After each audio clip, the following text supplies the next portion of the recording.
Hi, this is Eric from Cafe Watercolor. Hope you are well. Today we're going back to our interview series, this time with Andy Evansen. I have been a huge fan of Andy's work for years. Admittedly, you can see his influence in my work in recent years. I took his workshop back in 2021, did a short interview with him, which is on my channel. He's a master when it comes to painting beautiful lighting, capturing wonderful moments, and with a great sense of peacefulness. He is a wonderful teacher as well. He taught me about the importance of value study. This helped simplify my painting a lot. I had the pleasure of interviewing him again this year. We talk a lot about personal style, his journey to become a well-established artist he is today. Obviously, this interview is in English, but I still added subtitles so you can turn it on if you wish. Okay, let's grab a drink, get comfortable, and enjoy today's coffee talk. How to develop personal style and and maybe a little bit of your own journey when it comes to discovering your own style, and when do you decide to kind of stick with it and things like that?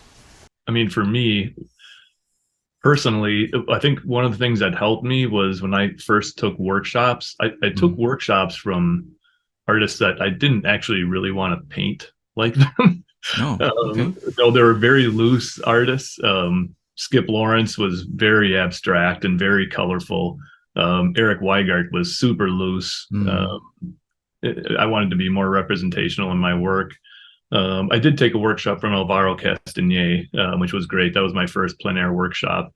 But I purposely kind of sought out artists who were, known for just like really loose painting, hoping that I could just pick up some tips. I mention all the time in my bio how much I kind of looked at the British watercolor artists more than anything. But even then, I didn't take a workshop from them. I was just looking at their books, and just trying to come up with a nice natural palette and trying to simplify shapes a little bit more. Overall, that is one thing that benefited me when I started out is, number one, I didn't dive headfirst into trying to be a watercolor artist right away. I was still a medical illustrator, so I was just doing it when I could, so I just kind of let my style kind of naturally develop over the years, I guess. And that's how it happens. You paint and paint, and Joseph Zbukevich kind of refers to it more like handwriting.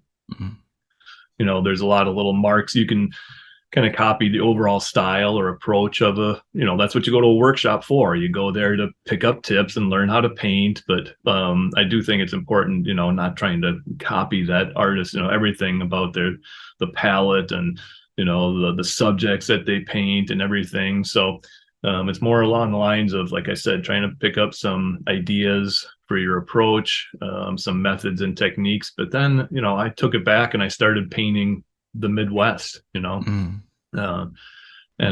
I mean, yes, I travel a lot and I teach all over the world and paint in a lot of different places.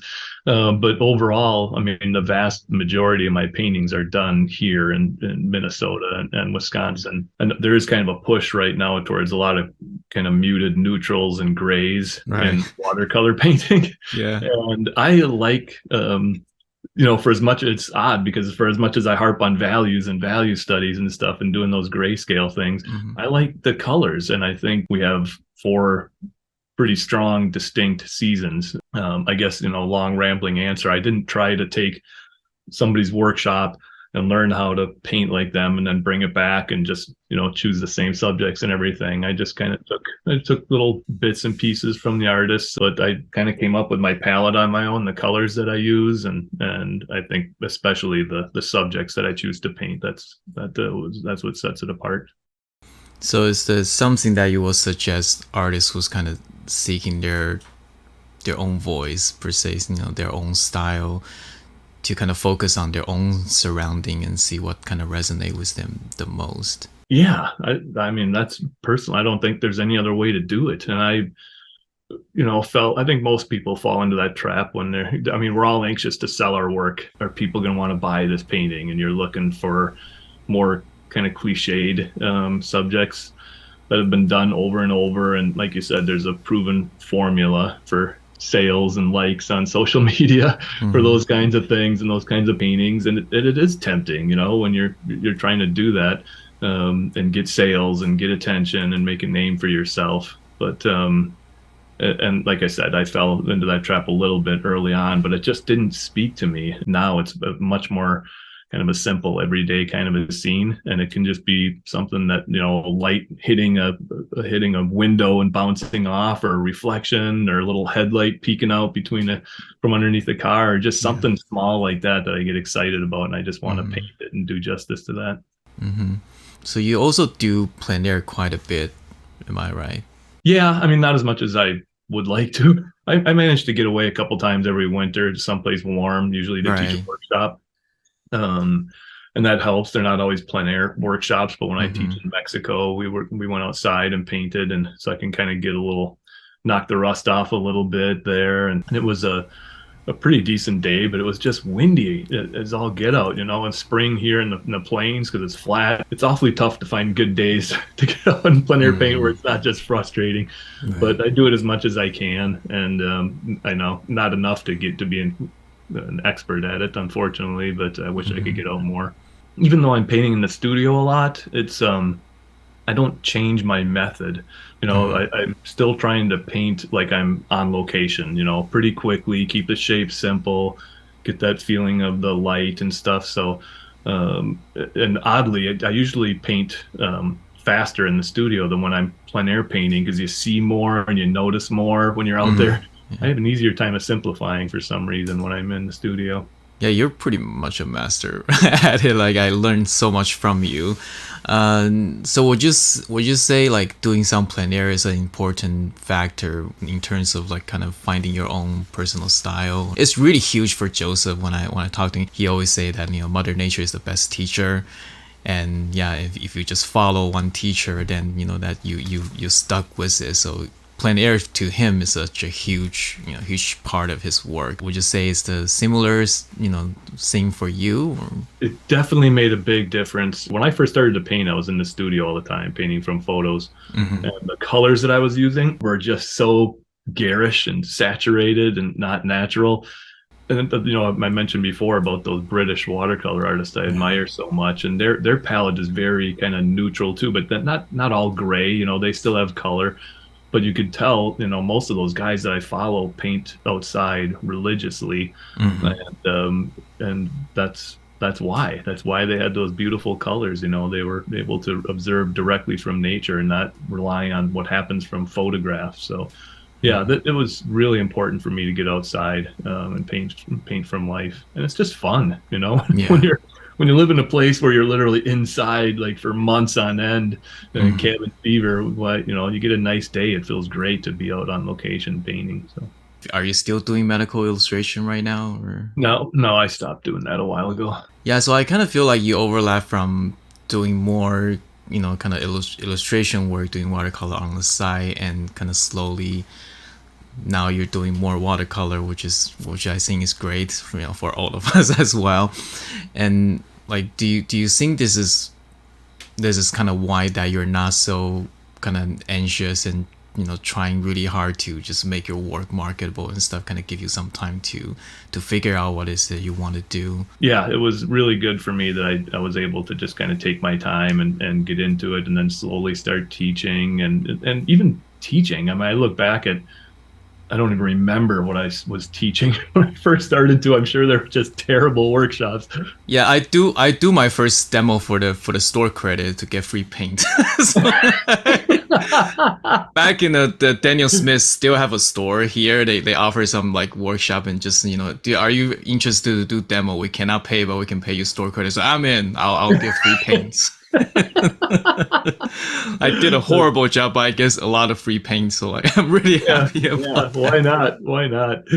No, it's true. And like I said, everybody's trying to, you're trying to make ends meet, and Mm, art is not an easy way to make a living. So anytime something comes your way, you take it. hmm I talked about that in my last newsletter, that I put out about doing commissions, and That piece is amazing though, because I'm dreaded working really large with watercolor. that was so intimidating. Yeah, to try and do those 2 foot by 4 foot paintings, but I'm glad I did. And like I said, it's going to be right, downtown by my studio. My paintings Mm-hmm. would be in there and stuff. And yeah, he was happy with them, and I was too. I had to do a couple of them. I had to do one twice, and I was so mad, but working that big, I screwed up the sky. And if you screw up the sky, Oh, that's it. yeah. So, I had to start all over again. Going back, I used to take any commission that would come my way, no matter how Yeah. big a pain in the butt it was. If people Yeah. asked me to teach, I'd teach, no matter what. And, just trying to do things to start making, get your name out there. It took me years to get into AWS, and, people are upset when they don't get in, after applying twice. I'm like, I couldn't even get Yeah. into the show for like the first 6 years. But Oh, every time you wow. get the rejection letter and it comes, I got to get better, I've got to paint Wow. better. Throughout your artistic journey, and especially today, because we see so many different artists on social media, like, are you ever like tempted to try like any other style, like go out of your way, try any other style? There are times that I really feel like, maybe I can try to approach other style, but sometimes it's just like really difficult for me. So I kind of fall back to what I'm kind of comfortable painting with. So do you have any sort of similar experience? Yeah, I mean, I was very fortunate to be in Italy last spring Mm-hmm. for an international exhibition, and Nicholas Lopez was there, and he's got a really cool style of painting where he's just pouring the paint on and directing it and spraying it and tipping his paper. And Mm-hmm. the great watercolor artist here from Minnesota, Chen Chi Mm-hmm. up in Duluth, I watched a demonstration by him. He has those great koi watercolor paintings, these large ones, and he started the same way. He just on this big piece of paper, pouring color and water and just kind of directing it a little bit with spray bottles and tipping it. And then so yeah, I think I wouldn't mind trying. So I've done enough landscape paintings now where it'd be Mm-hmm. kind of fun to just kind of go off the tuition and intuition and do that. But as far as any other kind of style, I don't know, man. My brain does not work that that way. When I look at really good abstract artists, I'd like to try some more abstract painting. I think at some point, but again, my brain just doesn't work that way. And then to go super tight, I did enough of that with medical illustration. I have no interest in painting super tight either. So I think it's more of just kind of a little bit maybe of a change in approach. If anything, I think I'd like to just try a different medium. And I would like to, I talked about this quite a bit with some friends about trying to finally find the time to do some copper plate etching or something, because I love Mm-hmm. black and white so much. I've always liked to draw. There was Mm-hmm. a really cool Rembrandt exhibition here in Minneapolis several years ago, and I mean, they're Rembrandts, they're Yeah. amazing works of art, but I was going through them and all the paintings and these big dark paintings, and stuff. And then this little room in the back had his etchings, and I was just like blown away. That was by far my Yeah. favorite part of that thing. And some of them, he had a self-portrait that was like that big, just Mm-hmm. this Yeah. tiny, beautiful little self-portrait. And so, yeah, I think I'd like to try something like that. That would be, if I do anything different. I don't think I would do a different kind of painting or different approach. I think I'd just like to try a different medium at some point and broaden my horizons. When I interview some other artists, because I do kind of see their work, their style, or even their subject kind of progress throughout the years. You kind of constantly grow as an artist, and your work kind of alongside with it. But somehow people still recognizes your work. It's amazing. I don't understand how. That's a Yeah. great point. Yeah. I mean, Yeah. even Yeah. looking back at Alvaro's first book, which I had when I took his workshop, Mm-hmm.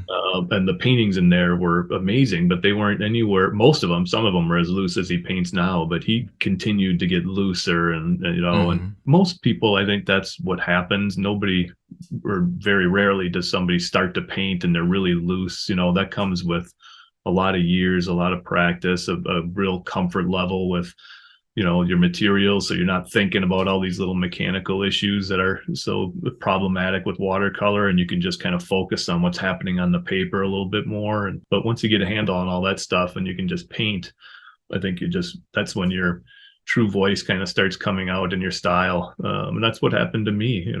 I tell people all the time. There was, going back, I was taking workshops, looking at artists I admired, Mm-hmm. painting from photos, But after 20 years and being able to do it more and come up with a good process that works for me and start painting things that I want to paint, it just happens.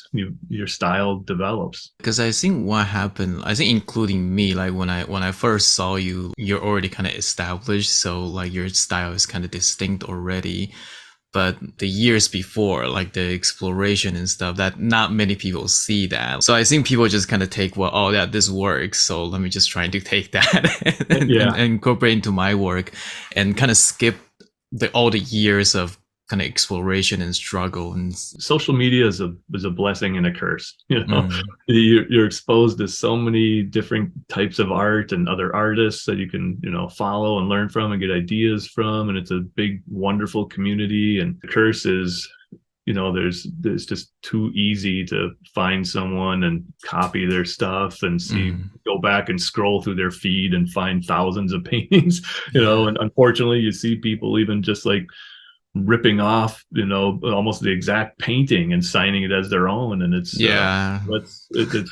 really unfortunate. And unless the general public knows who all these other artists are, they don't know. Herman Pico gave me a great piece of advice one time when we were in China painting together in one of these trips, and he said, always try to be different from what everybody else was doing. And unfortunately, I mean, most people do the opposite. They see what's working, like you were talking about. This person has a lot of sales, a lot of success, that works, that formula, I'm going to do that. And you're just losing that chance to find your own voice. And yeah, it's sad because I think it's stifling a lot of people's growth, sadly, because they're not giving themselves that time that it takes to grow and really develop. What suggestion do you have for maybe like aspiring artists, younger artists who just starting to paint?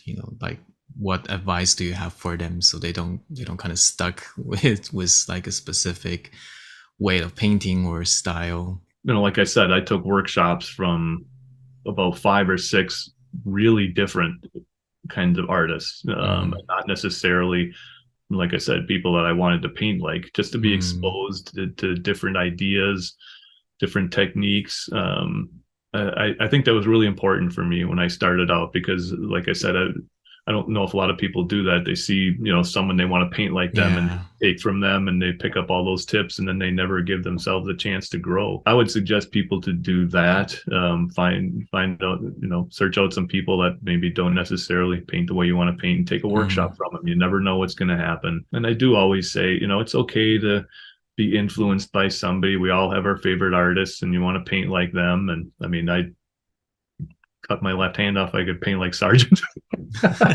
But it's impossible. You can't paint just like somebody, but paint what paint your area, paint the inside of your house, things that are really familiar to you, your pets, your kids, whatever it is. That's a really good way to find your own voice too. You're not trying to seek out subject matter that matches what this other painter did, so you can paint it in a similar style. So it's a little bit harder when you're sitting down to do a portrait of your kids, or to follow somebody else's technique or process and apply that. You're too close to that subject, and you're going to try and paint them in your own manner, and it's more personal. And then the art is more personal too. So don't always try and do finished paintings. I think that's important too. Too often people, the only time they paint is they sit down and they just do paintings all the time, and that's going to slow your learning curve. Yeah, about time to update my Instagram. Better do a painting. Yeah, exactly. I haven't posted one in a while. People are freaking out. But it sounded like you suggest people to kind of have an open mind. Just try to expose themselves to like different style, different artists, different material and stuff, right? Because people when they learn about watercolor, they just go directly to the artist they like, because that's just that's the intuitive decision that they do, and they just start to paint like them, and they just keep doing stuff like them, and they just following them everywhere. And yeah, they kind of got stuck. And I also heard a lot about from people. It's like, yeah, I don't like this style, so it's like they don't want to have anything to do with it. They're not curious about how they produce certain work or something, so they just not expose themselves to any of that stuff at all. Sounded like when you do that, it actually helps you to kind of find different possibility for yourself.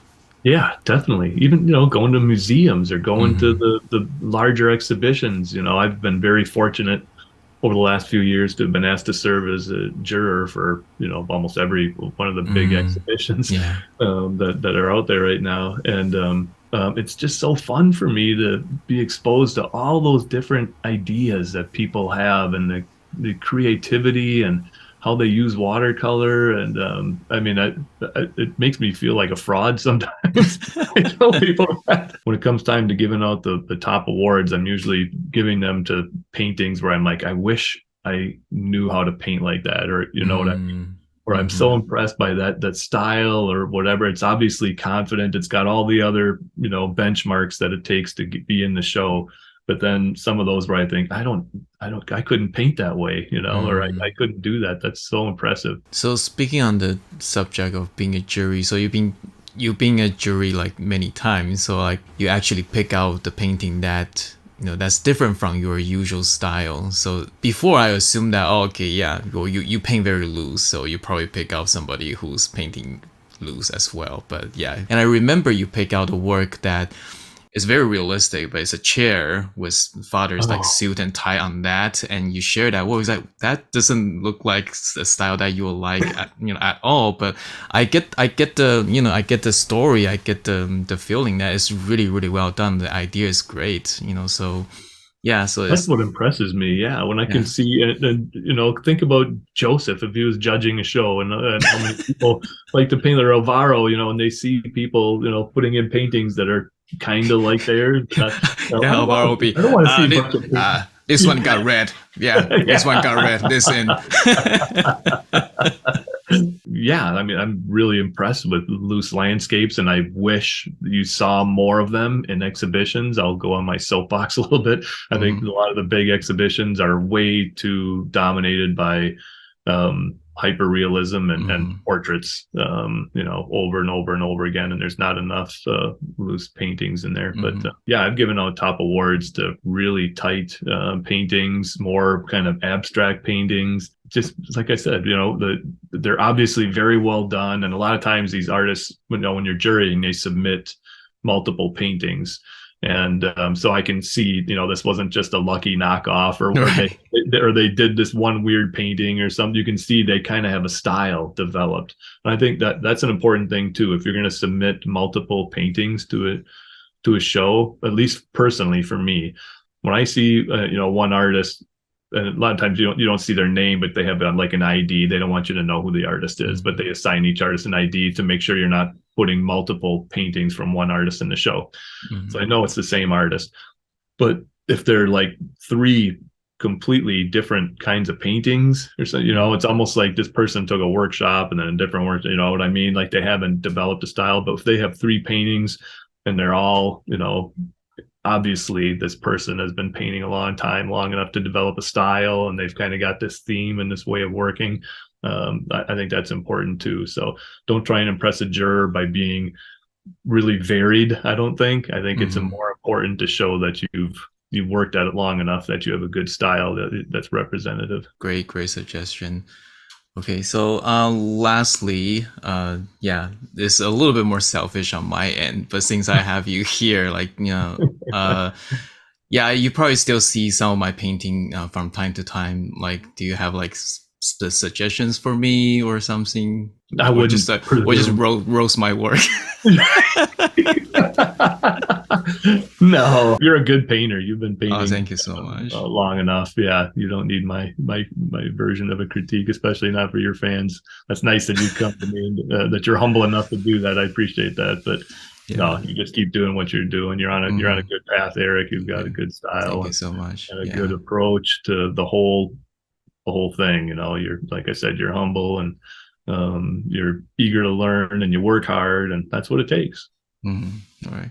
Thanks a lot. No Putting problem. some good word for people who's watching the videos. Right. Thank you for your time, Andy. I know you're really busy. What's next for you? Do you got any more workshop or stuff this year? I get a little bit of a break. Yeah, I mean, it was Nice. just go, go, go from January. Yeah. I hate that when the calendar just when you're so busy, you don't even have a chance. And I mean, I've talked about that, how about COVID, how Yeah. that was horrible for a Hmm. lot of people and people lost loved ones and everything. But in a Yeah. lot of ways, man, it was so nice to not have to be on the go constantly. The Hmm. world just was forced to slow down for a couple of Hmm. years, and Hmm. I think everybody kind of needed that. But now that it's over and in person, everything's opened up. I've been Yeah. living in airports and in hotels and everything. Everybody just started travel again. You can see it. I mean, the airport, every flight is full. The Yeah. airports are always packed. The security lines are long. You get Hmm. places and they're packed, and just, yeah, everybody was ready to travel again, I guess. Yeah. There's good and bad about both. I know people were Hmm. dying for in-person workshops again, and that's why Yeah. I got so busy.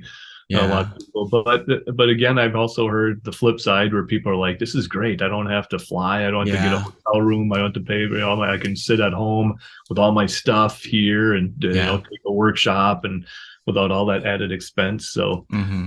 yeah, I think it's good to find balance with both of them. I don't think I'll ever stop doing in-person workshops. I definitely want to slow down and not do 16 a year, but yeah, Gosh. if I can do maybe half of that and do some more online teaching and just slow down a little bit. I've been teaching for a long time. I need Hmm. to I need to paint more. Yeah, Yeah, you're maybe gonna get those like travel credit card and get a bunch of mileage on it, and, you and the do. way the way they reward you is to give you more flight. Yeah. Last summer when I got a chance to go to Trevor Chamberlain's house when I Uh-huh. was teaching in England, I got to hang out with him, and he pulled out all these beautiful. I came home with like 6 watercolors of his, and just bought some from him. But he was such a nice guy. But I'm looking at this stack of paintings, and Uh-huh. I'm just like, oh, I've got so much more to learn. I got to push myself harder and get better.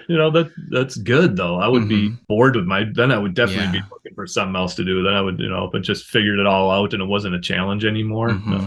Mm-hmm. Watercolor is always a challenge for me. All right, thanks. Yeah, I don't want to take any more of your time, so No thank you so much problem. again. Okay, cool. That was great to catch up with you. It's good to see you. Yeah, yeah, thank you. I'll see you soon. All right. I consider Andy as my watercolor mentor, but he is such a down-to-earth guy I felt like talking to a good friend of mine. One takeaway I had is to be open-minded with other styles of work. Just because I was attracted to a specific style of painting doesn't mean I rule out all the other styles and subjects. And also, don't stuck with just one medium. It's fine if you only want to paint with watercolor, but still appreciate other mediums such as oil, acrylic, or even digital painting. There are times I got inspiration by movies, animations, even video games, or simply observe the nature around us. Open up your mind and more possibility will open up for you. So that's it for this coffee talk. I hope you have a wonderful day wherever you are. This is Eric from Cafe Watercolor. See you next time.